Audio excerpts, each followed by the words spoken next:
अल्हम्दुलिल्लाह नहमदुहु व नस्तईनुहु व नस्तगफिरुहु व नुअमिनु बिही व नतवक्कलु अलैहि व नऊज़ु बिल्लाहि मिन शुरूरि अनफुसिना व मिन सय्यिआति अअमालिना मन यहदिहिल्लाहु फला मुज़िल्ल लहु व मन युज़लिलहु फला हादिय लहु व नशहदु अल्ला इलाहा इल्लल्लाहु वहदहु ला शरीक लहु वला वज़ीर लहु वला मुईन लहु वला मुशीर लहु वस्सलातु वस्सलामु अला सय्यिदिर रुसुलि व अकमलिर रुसुलि व अजमलिर रुसुलि व अहसनिर रुसुल व सय्यिदिल अंबिया'i वल मुरसलीन अरसलहुल्लाहु इला काफ़्फ़तिल लिन्नासि बशीरन व नज़ीरा व दाइयन इलल्लाहि बिइज़्निहि व सिराजम मुनीरा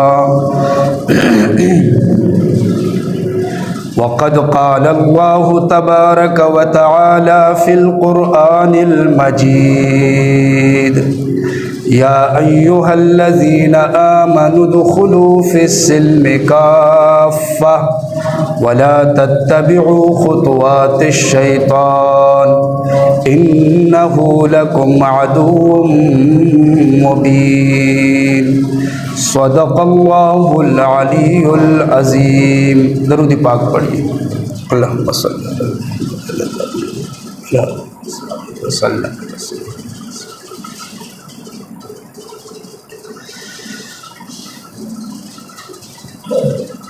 मेरे मुहतरम बुज़ुर्गों और अज़ीज़ भाइयों,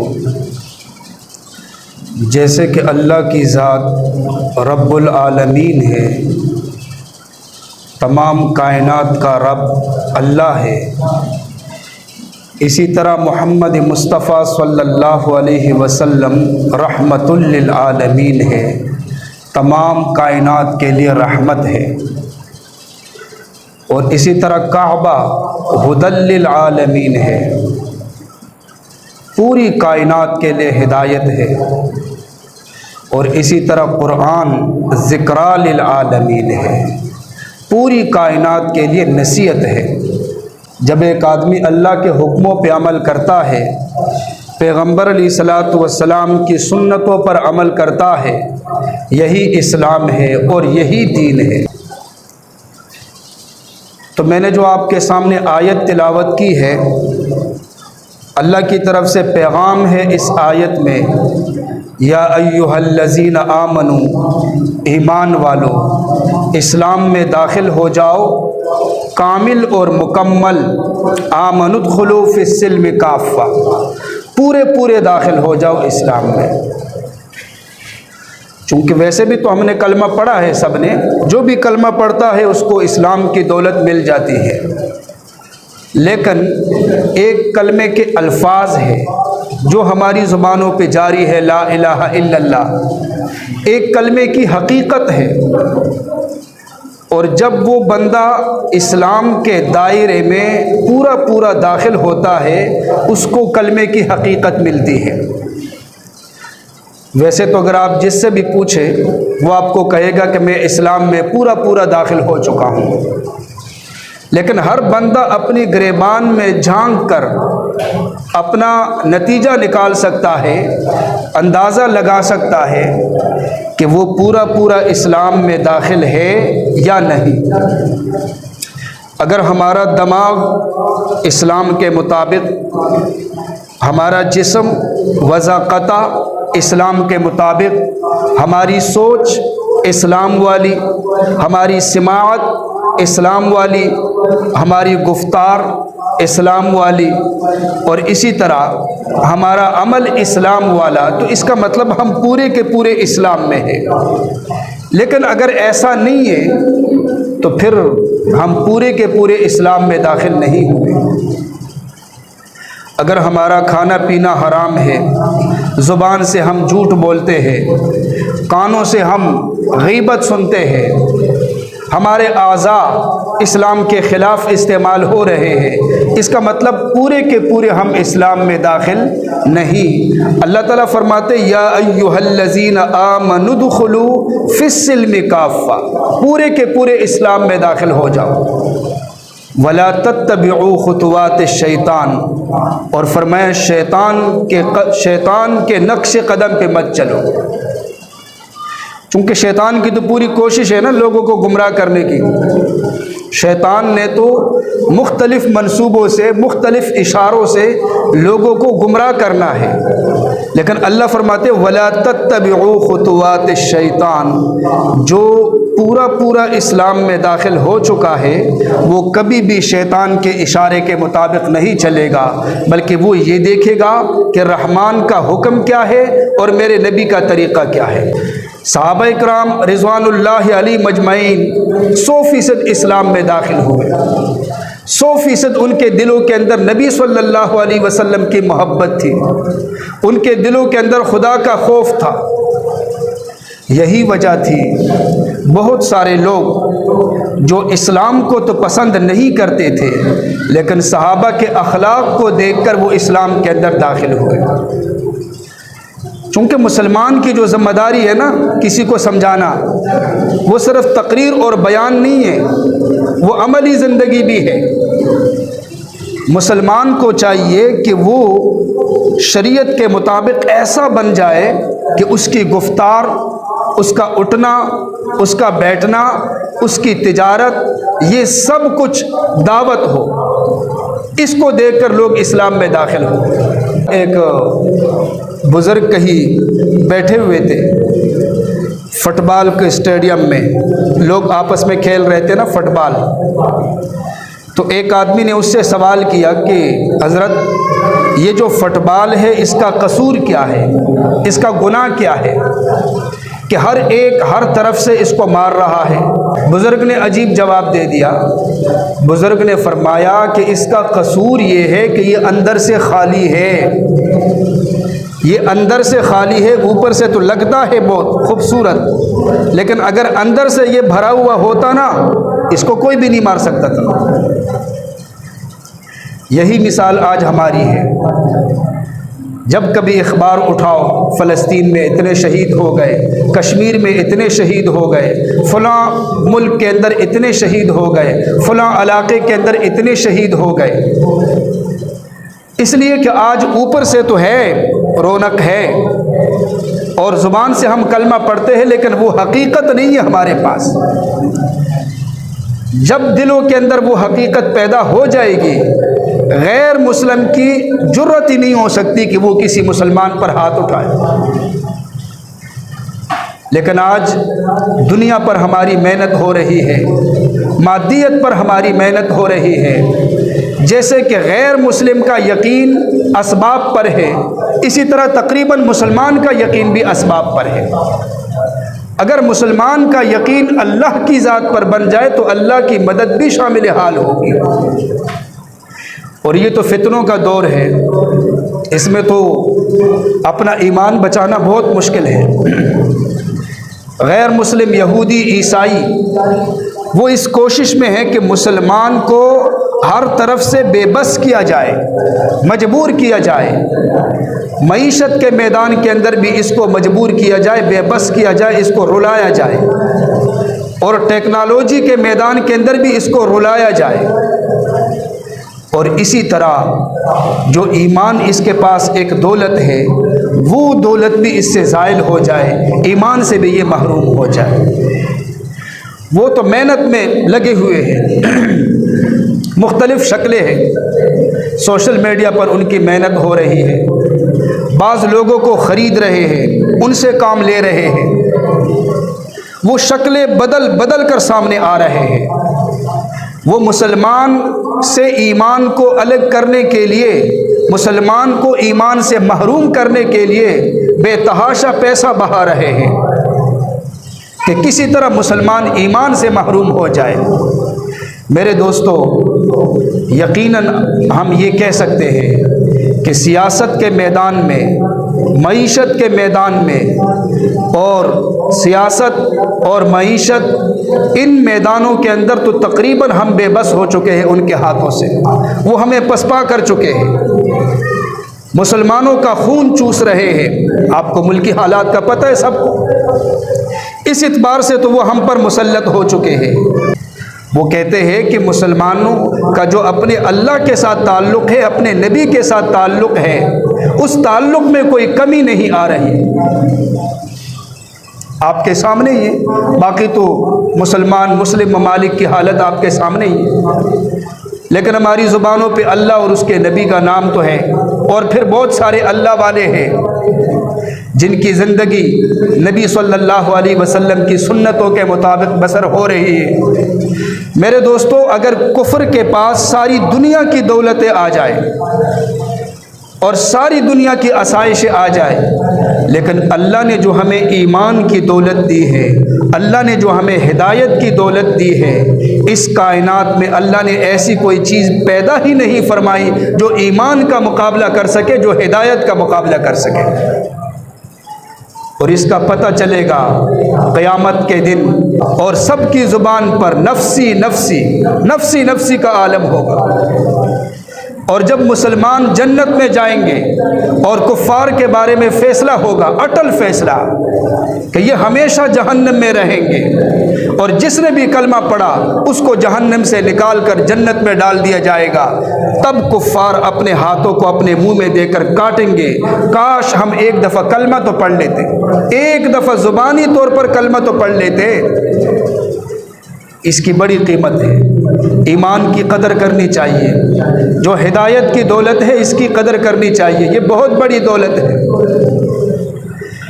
अगर गैर मुस्लिम बातिल होकर इतनी मेहनत कर रहा है, जानी कुर्बानी भी दे रहा है मुसलमान को गुमराह करने के लिए, और माली कुर्बानी भी दे रहा है, और वक्त की कुर्बानी भी दे रहा है, जबकि वो बातिल है और उसको ये पता है कि मैं बातिल पर हूँ, उसको भी ये यकीन है कि मैं बातिल हूँ। मेरे दोस्तों, हमें तो ये यकीन है कि हम हक़ पर हैं, हमारे पास ईमान है। हमें तो उनसे बढ़कर दीनी इस्लाम के लिए कुर्बानी देनी चाहिए। जानी कुर्बानी में हमें आगे बढ़ना चाहिए, माली कुर्बानी के मैदान में हमें आगे बढ़ना चाहिए, और अपना वक्त दीनी इस्लाम की मेहनत के लिए सर्फ करना चाहिए। यही कमाल है। दुनिया के पीछे भागने वाले तो बेशुमार हैं। जब से अल्लाह ने दुनिया को पैदा फरमाया, बेशुमार ऐसी मिसालें मिलती हैं। लोग दुनिया के ऊपर मर मिटने वाले, और उनकी नजस तारीख़ भी मौजूद है। लेकिन जिन्होंने अल्लाह और उसके नबी के हुक्म को सामने रखा, दुनिया को पीछे रखा, उनकी हसीन तारीख़ भी मौजूद है हमारे सामने। अल्लाह ने उनको दुनिया के अंदर भी इज़्ज़त अता फरमाई, और अल्लाह ताला आखिरत के अंदर भी इज़्ज़त की दौलत अता फरमाएंगे। मेरे दोस्तों, इस फितने के दौर में मुसलमान की ज़िम्मेदारी बनती है सबसे पहले अपनी इस्लाह की फ़िक्र करें।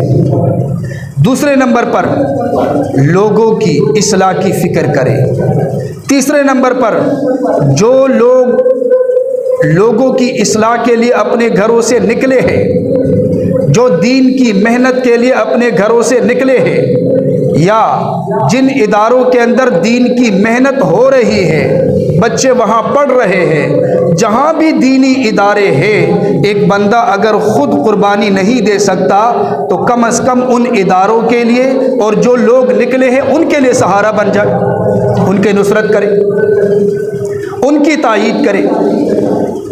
हमारा मुआशरा तो अजीब है, आपको पता है। तो हमारी पहली ज़िम्मेदारी अपनी इस्लाह करें। ये ज़िम्मेदारी अल्लाह ने लगाई है।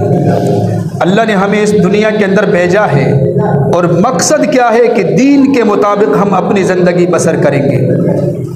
अल्लाह ताला फरमाते हैं, वश्शम्सि वज़ुहाहा, सूरज की कसम और उसकी रोशनी की कसम, वल कमरी इज़ा तलाहा, चाँद की कसम जब वो उसके बाद आए, उसके पीछे आए, वन नहारी इज़ा जल्लाहा, और दिन की कसम जब वो रोशन हो जाए, वल्लैली इज़ा यग़शाहा, रात की कसम जब वो तारीक हो जाए, वल्लैलि इज़ा यग़शाहा वस्समाइ वमा बनाहा, आसमान की कसम बनाने वाले की कसम, वल अर्ज़ि वमा तहाहा, ज़मीन की कसम बिछाने वाले की कसम, व नफ्सिन वमा सव्वाहा, नफ्स की कसम उसके बनाने वाले की कसम।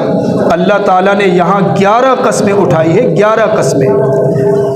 अल्लाह ताला अगर कोई कसम ना उठाए तो फिर भी अल्लाह का हुक्म, लेकिन अल्लाह ने यहाँ 11 कस्में उठाई और इंसान को बता दिया क़द अफ़लह मन ज़क्काहा, यकीनन जिसने अपना तज़किया किया, जिसने अपनी इस्लाह की, वो कामयाब है। मेरे दोस्तों, हमारी फ़िक्र अपनी इस्लाह, हमारी इस्लाह हो जाए, नेक लोगों की सोहबत इख्तियार करें, उलमा की सोहबत को इख्तियार करें और फ़िक्र करें कि किसी वक़्त भी मौत आ सकती है और कफन के अंदर लपेट कर हमें कब्र में रखा जा सकता है। और ये फ़िक्र करें कि अगर हमारी मौत आए तो ईमान की दौलत हमारे पास मौजूद हो। मेरे दोस्तों, दूसरा नंबर, लोगों की इस्लाह की फ़िक्र, ये भी अल्लाह ताला ने हमारी ज़िम्मेदारी लगाई है। और लोगों की इस्लाह की फ़िक्र, उसके लिए ज़ाहिर बात है पूरी कोशिश करनी पड़ती है। मुसलमान की फ़िक्र ये होनी चाहिए कि मेरा एक लम्हा ज़ाया ना हो, मैं आखिरत की तैयारी करूं। और हर मोड़ पर मुसलमान की फ़िक्र होनी चाहिए कि मैं दूसरे की हिदायत का सबब बन जाऊं, दूसरे के इस्लाम का सबब बन जाऊं और दूसरे के दीनदार बनने का सबब बन जाऊं। ये मुसलमान की फ़िक्र होनी चाहिए और अल्लाह ताला ने ये ज़िम्मेदारी हमारी लगाई है। एक बुज़ुर्ग है मौलाना मुज़फ़्फ़र हुसैन रहिमहुल्लाह, उनके बारे में आता है कि कहीं सफ़र पर जा रहे थे, एक इलाक़े से गुज़र हुआ, नमाज का वक्त था, मस्जिद में तशरीफ़ ले आए, देखा तो मस्जिद की सफाई भी नहीं थी। अपने मुरीदों से फरमाया जल्दी से सफाई करो, सफाई हो गई, वहाँ नमाज पढ़ी। फिर अपने साथियों से फरमाया कि महल्ले का तो कोई बंदा नमाज के लिए नहीं आया, फरमाया चलते हैं, गश्त करते हैं, लोगों को मस्जिद में लेके आते हैं। जो अल्लाह वाले होते हैं ना, उनकी नज़र यही होती है, ख़ुद भी नमाज पढ़ी, उसके बाद जब देखा मस्जिद में लोग नहीं है, फ़िक्रमंद हुए कि क्यों नहीं है। किसी ने बताया कि यहाँ सामने घर में खान साहब है, अगर वो मस्जिद में आना शुरू करे तो उसको देखकर सारे लोग यहाँ पर आएंगे। हज़रत ने कहा ठीक है, हमने तो अल्लाह की बात बतानी है, कोई खान हो या कोई भी हो। वहाँ तशरीफ़ ले गए, वहाँ देखा नाच गाने की मजलिस लगी है, शराब की महफ़िल है। हज़रत ने उसे फरमाया कि देखो आपने मस्जिद बनाई है लेकिन आप नमाज पढ़ने के लिए नहीं आते, इसलिए अल्लाह के यहाँ आपसे पूछ होगी। उसने बहाना बना लिया, कहने लगा हज़रत मैं वज़ू नहीं कर सकता, मैं वज़ू नहीं कर सकता, हर नमाज के लिए कैसे वज़ू करूँगा। बहाना, जैसे बहाना बनाते हैं। तो मौलाना ने फरमाया कि आप वज़ू के बग़ैर नमाज पढ़ लिया करें। उसने कहा हज़रत मैं ये शराब की मजलिसें और ये जो औरतें यहाँ पर आती है, ज़िना की मजलिसें, ये नहीं छोड़ सकता। हज़रत ने फरमाया इसको भी जारी रखें, लेकिन नमाज के लिए आए। वापस मस्जिद में तशरीफ़ लाए, सजदे में सर रखा, खूब रोए। साथ वालों ने पूछा हज़रत हमने 2 बातें अजीब देखी, एक तो आपने उसको शराब पीने के बावजूद इजाज़त आपने दे दी शराब पीने की, और दूसरे नंबर पर आपने बग़ैर वज़ू के उसको कह दिया कि तुम नमाज पढ़ सकते हो, और फिर आप इतने ज़्यादा रोए। हज़रत ने फरमाया कि मैं इतना कर सकता हूँ कि इसको मस्जिद में लाके सफ़ के अंदर खड़ा कर दूँ।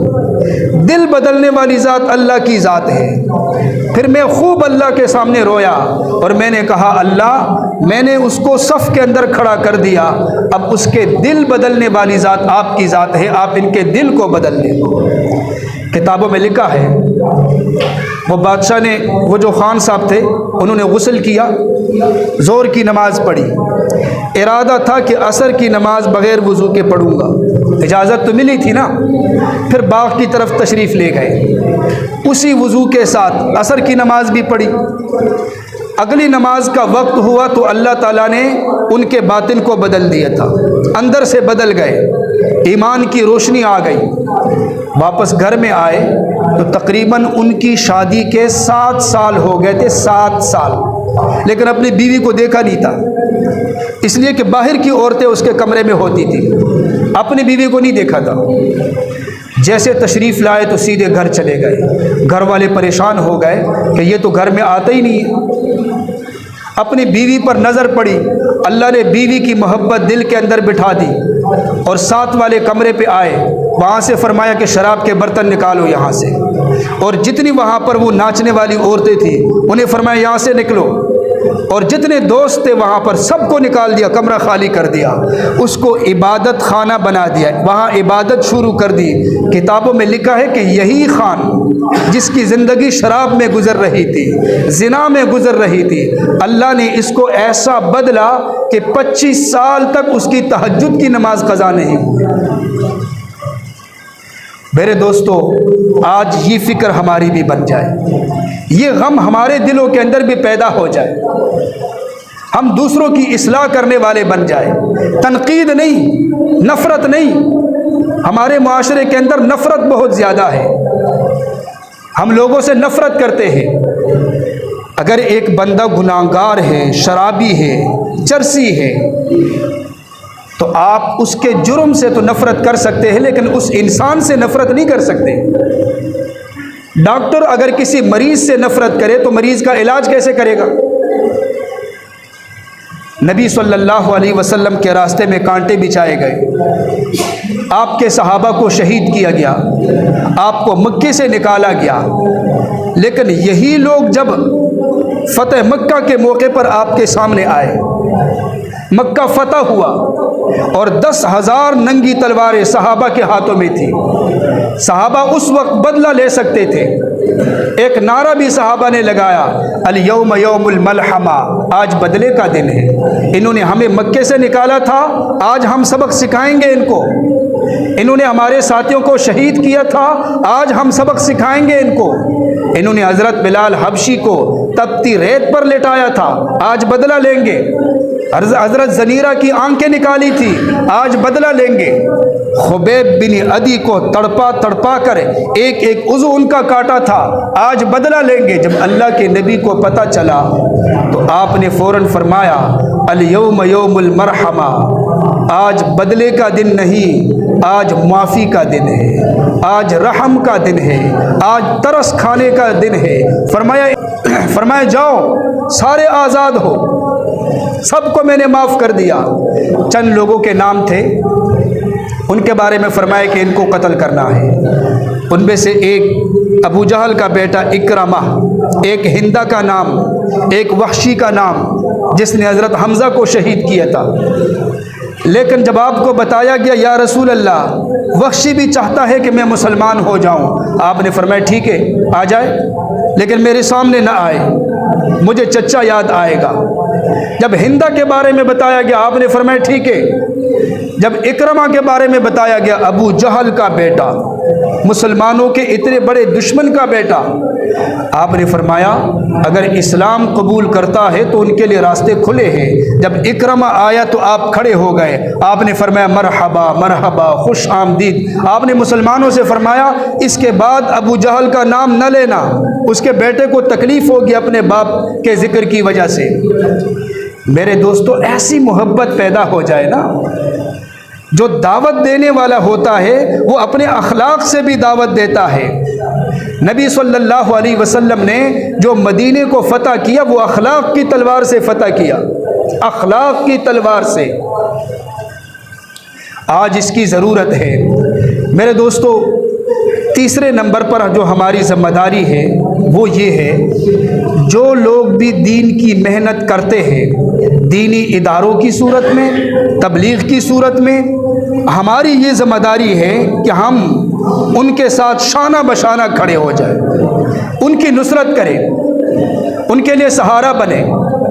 हमने तो अक्सर देखा है ना, वो जमात वाले जब गश्त करते हैं, बात साथी देखकर रास्ता बदल देते हैं। हालांकि ये तो अल्लाह ताला की बात और नबी की बात हो रही है, अल्लाह की बात, नबी की बात हो रही है, और कोई गरज नहीं और कोई मकसद नहीं, न कोई वोट गरज है, न पैसा गरज है, न चंदा गरज है। बल्कि रेवेंट मरकज़ जो है ना, अभी तक वहाँ जो लोग रहते हैं उनको भी नहीं पता कि यहाँ किस कमरे के अंदर चंदा जमा किया जाता है। चंदा देने वाला अगर जाए ना तो पता नहीं कहाँ देगा। वहाँ कोई नामो निशान किसी बक्से का नहीं है, किसी दफ्तर का भी नहीं है कि यहाँ आओ चंदा जमा करो। भाई अल्लाह देगा, अल्लाह दे रहा है, अल्लाह दे रहा है। तो सिर्फ और सिर्फ दूसरे की इस्लाह की फ़िक्र, फिर अल्लाह तबारक व तआला की मदद आती है, फिर अल्लाह की तरफ से नुसरत आती है। तो पहली तो हमारी ज़िम्मेदारी ये है कि हम अपनी इस्लाह करें, दूसरों की इस्लाह की फ़िक्र करें। तीसरी ज़िम्मेदारी फिर ये है कि जो इस्लाह के लिए मैदान में कदम रखते हैं उनके लिए हम सहारा बन जाएं, उनसे नफ़रत न करें। ऐसा ना हो कि दीन की मेहनत करने वालों से कहीं हम नफ़रत करें और अल्लाह ताला हमें ईमान की दौलत से कभी कहीं महरूम न कर दे, कहीं अल्लाह ताला हमें हिदायत की दौलत से महरूम न कर दे। गैर मुस्लिम बातिल पर होते हुए कितना पैसा लगा रहा है, कितनी मेहनत कर रहा है मुसलमानों को गुमराह करने के लिए और मुसलमानों को ईमान से महरूम करने के लिए कितनी मेहनतें हो रही हैं। मेरे दोस्तों, हमारी ज़िम्मेदारी है कि हम दीन की सरबुलंदी के लिए मेहनत करें, कोशिश करें, इसके लिए माली कुर्बानी दे, इसके लिए जानी कुर्बानी दे, और हमारी ज़िंदगी हम किरदार अदा करें, हमारे किरदार को देखकर लोग इस्लाम में दाखिल हों, हमारे अखलाक को देखकर लोग इस्लाम में दाखिल हों। सहाबा की तिजारत को देखकर लोगों ने कलमा पढ़ा, मुसलमान हो गए। सहाबा की गुफ्तगू को देखकर लोगों ने कलमा पढ़ा, मुसलमान हो गए। जब यकीन अल्लाह की ज़ात पर हो तो मदद भी आती है। सहाबा का 100% यकीन था, इसलिए अफ्रीका के जंगलात के अंदर जब एक ऐलान किया तो जानवर वहाँ से भागने लगे, और जब रास्ता तय करते हुए रास्ते में दरिया आया तो अल्लाह का नाम लेकर उन्होंने कदम रखा और दरिया ने भी रास्ता दे दिया। जब यकीन अल्लाह की ज़ात पर होगा तो अल्लाह की मदद भी शामिल हाल होगी। मेरे दोस्तों, ये हमारी ज़िम्मेदारी है, किसी मोमिन से नफ़रत नहीं करनी, तनकीद नहीं। मैंने देखा बाज़ लोग ना अल्लाह के रास्ते में वक्त लगाते हैं, बदल जाते हैं, फिर मस्जिद में नमाज़ पढ़ते हैं और उनकी दाढ़ी भी आ जाती है, सर पर पगड़ी भी आ जाती है। बाज़ दूसरे लोगों को देखा वो फिर तनकीद करते हैं, उन्हें कहते हैं जी हमें पता है आपकी ज़िंदगी इसी इलाके के अंदर गुजरी है, आपका वक्त हमारे साथ ही गुजरा है, तो अभी बदला है तू। मेरे दोस्तों, जब अल्लाह ने उसके दिल को बदला, उसके ज़ाहिर को बदला, और अल्लाह ने उसके गुनाहों को माफ़ कर दिया, और अल्लाह ने उसको अपने दीन की मेहनत के लिए कबूल फरमाया, तो किसी को क्या तकलीफ़ है कि उस पर तनकीद करता है। जब अल्लाह ताला ने माफ़ कर दिया, अल्लाह ने उसको कबूल फरमाया और वो बदल गया, तो किसी को तकलीफ़ नहीं होनी चाहिए। वरना अल्लाह की ज़ात कादिर मुतलक ज़ात है। अल्लाह जब सज़ा देता है तो निशानी इबरत बना देता है।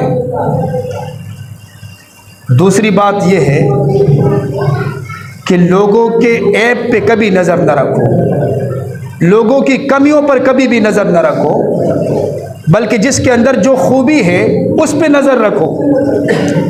अल्लामा जुनैद बगदादी रहमहुल्लाह के बारे में आता है, एक जगह से गुज़र रहे थे, लोग जमा थे, एक चोर को सोली पे लटकाया गया था। हज़रत ने फरमाया क्या हुआ? बताया गया चोर है, उसको सोली पे लटकाया गया। फरमाया बताओ इसके बारे में। बताया गया हज़रत जब इसने पहली दफ़ा चोरी की इसके एक हाथ को काटा गया, इसने फिर दोबारा चोरी की इसकी टांग को काटा गया, इसने तीसरी बार फिर चोरी की इसको सोली पे लटकाया गया। हज़रत ने जाकर उसको चूमा, चोर को चूमा। किसी ने कहा हज़रत ये चोर है, मुजरिम है। फरमाया लेकिन इसके अंदर एक सिफ्त है इस्तिकामत वाली। इसके हाथों को काटा गया, इसकी टांगों को काटा गया, लेकिन ये बाज नहीं आया। काश इस तरह की सिफ्त हम में पैदा हो जाए और हम उस सिफ्त को इस्लाम के लिए इस्तेमाल करें, ईमान के लिए इस्तेमाल करें कि इम्तिहानात हो, आजमाइश हो और हम उसको बर्दाश्त करते रहे और ईमान की मेहनत भी करते रहे। तो किसी के ऐब पे नज़र ना रखो। अल्लाह के नबी ने फरमाया अल मुमिनु मिरआतुल मुमिन, मोमिन मोमिन के लिए आईना है। एक मोमिन दूसरे मोमिन के लिए आईना है। जब हम आईने में ना अपने चेहरे को देखते हैं, अगर चेहरे पर कोई निशान हो तो लोगों को तो नहीं बताते ना कि हज़रत इधर आओ देखो मेरे चेहरे पे निशान है, बल्कि चुपके से उसको मिटा देते हैं। इसी तरह अगर किसी मोमिन का ऐब नज़र आता है, उस पर पर्दा डाल दो, वो लोगों को ना बताओ। आज आपने किसी के ऐब पर पर्दा डाला, कल क़यामत के दिन अल्लाह ताला आपके ऐबों पर पर्दा डालेंगे, आपके गुनाहों पर पर्दा डालेंगे। इसलिए अगर हम किसी के ऐब पे नज़र रखेंगे ना, उससे पहले हमें अपने बारे में सोचना चाहिए हमारे कितने उयूब हैं। हम तो अंदाज़ा भी नहीं लगा सकते कितने उयूब हैं हमारे, हम तो गुनाहों के अंदर डूबे हुए हैं। मेरे दोस्तों, वक्त कम है। अल्लाह ताला ने हमें मुख्तसर ज़िंदगी दी है, अल्लाह ताला ने सेहत की दौलत दी है, अल्लाह ताला ने वक्त की फ़ुर्सत और वक्त की दौलत भी हमें दी है। हमें चाहिए कि अपनी सेहत को इस्लाम के लिए इस्तेमाल करें, अपने वक्त को इस्लाम के लिए इस्तेमाल करें। दुनिया पर अपने वक्त लगाना, दुनिया पर अपनी सलाहियत को लगाना, ये कोई कमाल नहीं है। ये तो गैर मुस्लिम भी इसी पे लगे हुए हैं। कमाल ये है कि हमारा वक्त, हमारी सेहत, हमारी दौलत दीनी इस्लाम के लिए सरफ हो और दीनी इस्लाम की फ़िक्र हमारे दिलों के अंदर मौजूद हो। कमाल ये है। इसलिए हमारी आखिरत वाली फ़िक्र होनी चाहिए। अल्लाह तबारक व तआला हमें अमल करने की तौफीक अता फरमाए।